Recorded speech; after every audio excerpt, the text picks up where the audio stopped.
Today we're going to talk about replacing the board on a DVMS system. One of the features of our systems, we have a removable EEPROM chip, as you see here. You can remove this. It has all the information stored off of this system for the outdoor equipment. Remove this, keep it, and when you get a new board, such as this, that goes in the outdoor unit, you'll notice when you open it,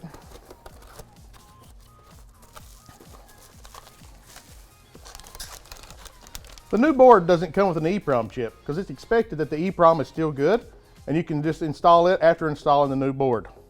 So now we replaced the board. Now we're going to plug in the Molex plugs.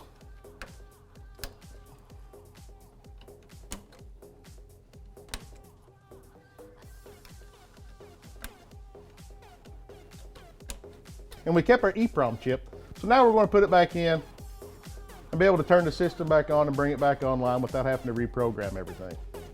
As you can see with the new board and the EEPROM installed, the system is now ready to go.